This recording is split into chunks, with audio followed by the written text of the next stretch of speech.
Welcome to the official Windows 8 channel, and today we're going to talk about the top tips that you should actually apply if you're a new Windows 8 user.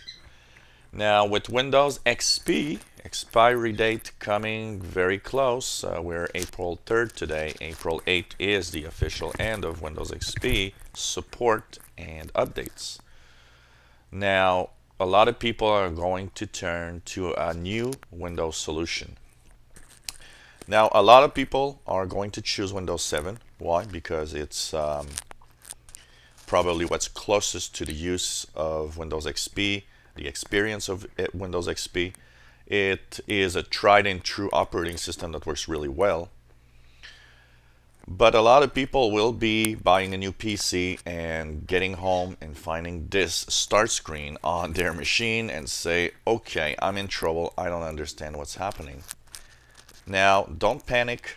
There's a lot of things you can do to actually customize your experience and make it more into a regular experience that you had before. You'll still be in Windows 8. You'll still be in two worlds at the same time. But here are some of the tips that you should apply to help yourself get into a more Windows-like experience. Closely related to Windows XP or Windows 7. First things first, what you should do is actually take the web browser, either Internet Explorer or any other browser you have, and why not check for a solution like Start 8 or Classic Shell. So Start 8 from Stardock is a replacement solution. It will put back a start menu like you had before in Windows XP or Windows 7, so your experience will be much better. You'll be looking at a real start menu on the bottom left of your computer. This one is not free, but it's a good program. And if you decide to purchase, it has a $4.99 price tag for the basic version. And if you want to have much more options, there's a $49.99 version that has much more options for any power user that might want to use Windows 8. But the $4.99 version is quite nice. You can also get Classic Shell. This is totally free. So if you don't want to pay for a start menu program, then Classic Shell is a great piece of software. Works very well. I've installed it on many client computers. They're actually really happy to have Classic Shell that helps their computer react more like a Windows 7 computer than Windows 8. It does not take out the Windows 8 side of things with the tile screen, but it helps you boot directly to desktop and use your computer like you did before on older machines. Another thing that you need to know about Windows 8 if you're using or you're brand new to it is that Windows 8 tiles are full screen apps. So for example, if I click on my weather app, you will notice that it's a full screen experience. And a lot of you out there will say, well, where's that little X that I had to close an app? I don't know what to do. Well, you can either click on the top of the window and slide it down. This will make your app go away. You can also, and this is one of the good tricks, use that little Windows key on the bottom left of your computer. On your computer keyboard, you should have a little flag like it's 4 little squares, white squares, on the bottom left between the ALT and function and control keys on your keyboard, depending on your machine. So this key reminds you that it actually brings back your computer to either the start screen, or if you have Classic Shell installed, pressing the start button on your keyboard will bring you back to that desktop experience. So this is going to be much more interesting to most of the people out there. Now, if you're wondering how to go to the Windows 8 side, because even though you want to try and put your Windows experience more like it was before, easier to use, one of the things that you might want, and actually that I think everybody should do, is sometimes go to the Windows 8 start screen and look at the tiles and see how the what's there. Because as time goes by, that start screen is going to be used more and more. New apps and new programs for Windows will come through the Microsoft Store more and more, instead of being the good old-fashioned download and install type program. So if you're on a classic shell computer, well, of course, if you go onto the sides, on the corners, on the right side of your screen, you'll have that charms bar show up, and you can click the start. That brings you to that famous start screen. If you've decided to actually use that experience and stay in that Windows 8 experience because you like it, I personally love Windows 8 and the Windows 8 tiles, then what you'll want to do is simply press that Windows key on your keyboard, and that will bring you to that start screen.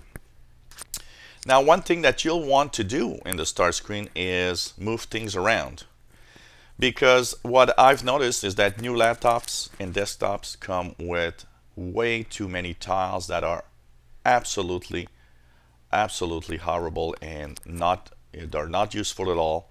So you'll want to actually move things around, remove some of the tiles. So what you need to do is all the tiles you don't want, first of all, do that removing tile. It's like a spring cleaning of your start screen. So all the tiles you don't want to use, what you'll do is you'll right click on those tiles. For example, help and tips, I don't want that. Right click, and you'll see that at the bottom you'll have unpin from start. Just click that and it removes that tile from your start screen. So go around, check all the tiles that you have, and unpin all the tiles that you don't want to use. It's very important. After you've done that, then you can actually move things around, and it's going to be easier if you have less tiles.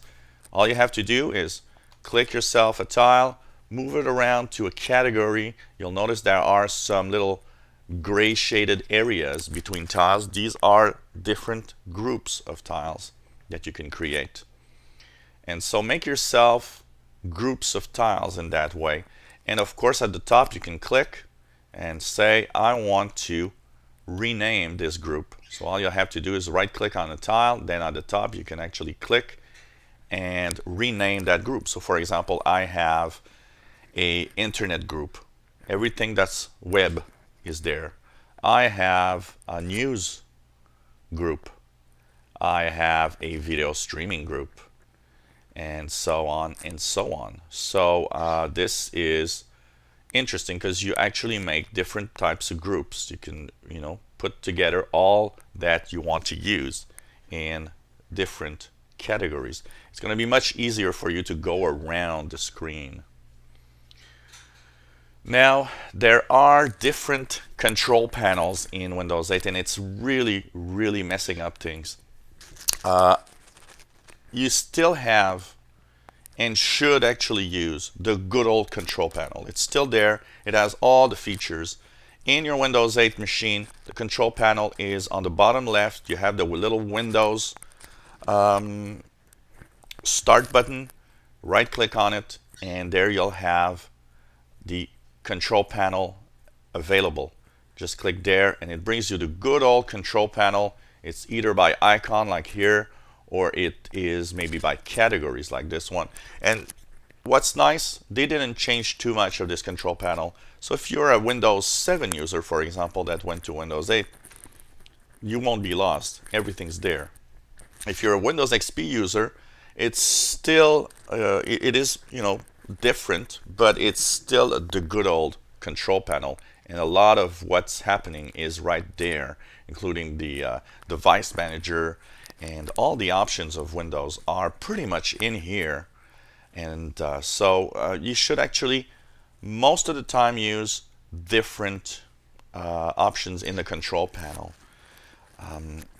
If you're looking for an option or looking for a program or whatever you are searching for in Windows 8, you're a little lost, it's very, very interesting to use that charms bar. The search in the charms bar is actually very powerful.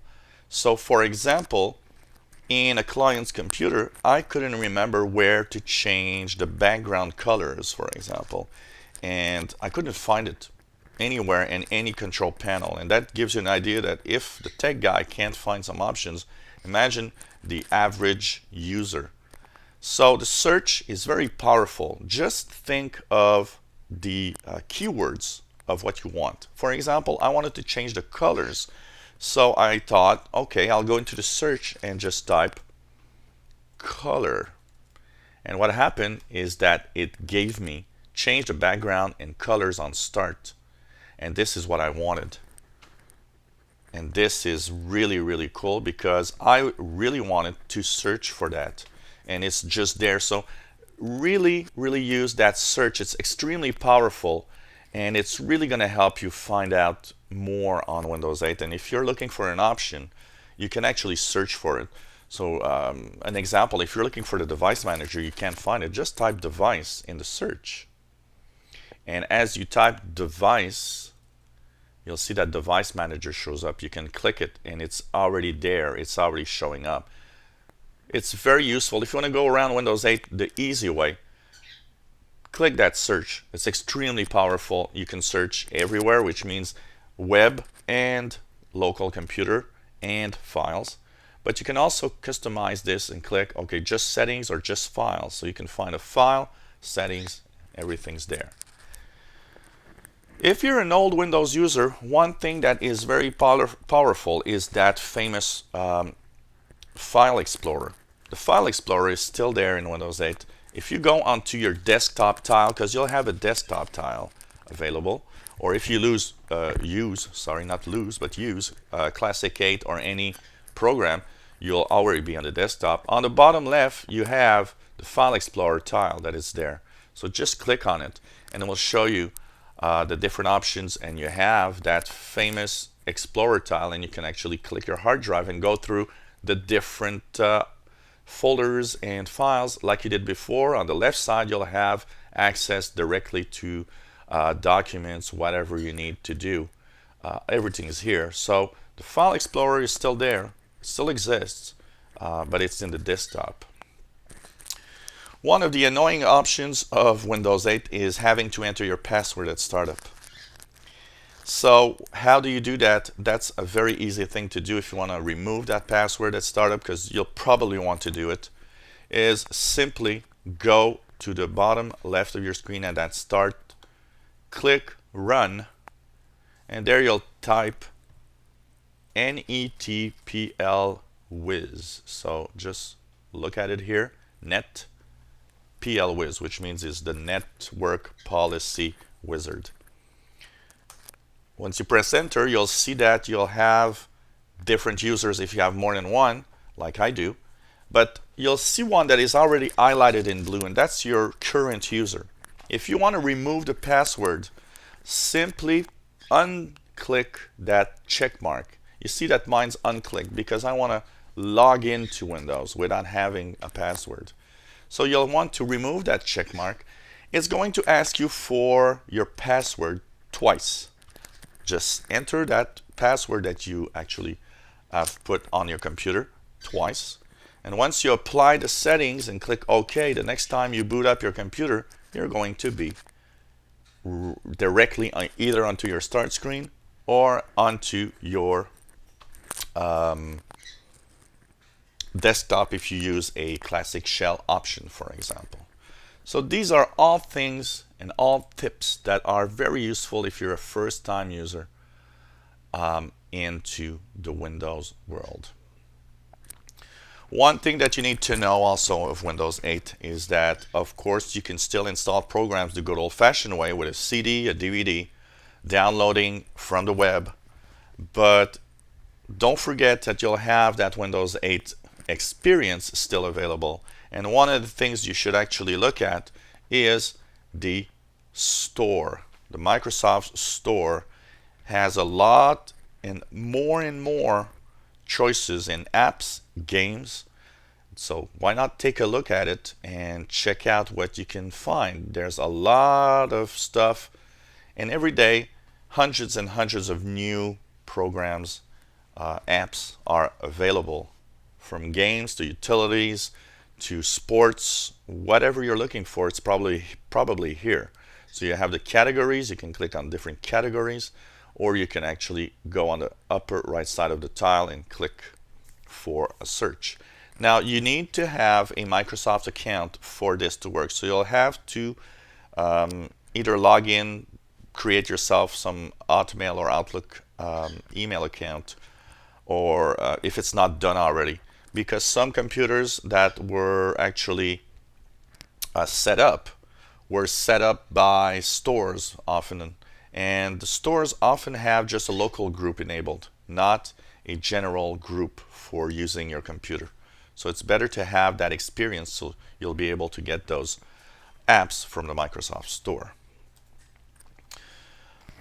Sorry. Overall, Windows 8 is not a bad operating system. A lot of people are very negative about it, but it's actually a nice operating system, and it actually works very well. I haven't had any glitches on my side.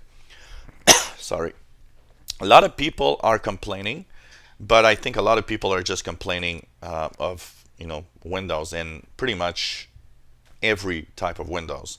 Remember, Windows XP, when it came up, was not liked because it was such a departure from the old Windows 95, 98, and Millennium era. Windows XP actually was really hated at the start, and nobody remembers that. Everybody says, oh wow, it's the best it's ever been. I love it. Yeah, but the first year of Windows XP, nobody liked it. So don't listen to what everybody says. Windows 8 is actually a nice operating system. Now it has its quirks and quarks, glitches that are weird. It has that experience that's kind of a, think about it, of something like a new exploration. It's something new, it's something that's being tweaked, and of course it's going to be improved with time. And actually there will be a big update for Windows 8 users coming April 8th. Now, one last thing. Please, when you get that new Windows 8 computer, check at the bottom left to make sure you have that little Windows Start button. If you don't see it, if it's not available when you're on your desktop at all, that means you're still on the first Windows 8 experience. Remember, we are at Windows 8.1, so you'll need to upgrade your computer if you don't see that little tile. And it's important because a lot of the new videos that I make are dependent on the new Windows 8.1 experience. So it's very important. So these are little tips and tricks for using Windows 8 and trying to get the best experience possible. So hope that this video helped you and that you will find it easier. And of course, we have lots and lots of videos online here on the official Windows 8 channel. So why not go through them and check for different videos that might help you actually improve that Windows experience. If you enjoy our videos, subscribe to our channel. You'll be informed when new videos are online. If you have any comments, questions on what you've seen, let us know. Maybe you have a Windows 8 tip, a Windows 8 app, a Windows 8 video of some sort that you'd like us to make. Why not ask away? We'll try to put that video online. Thanks for watching, and hope to see you again on the official Windows 8. Bye-bye.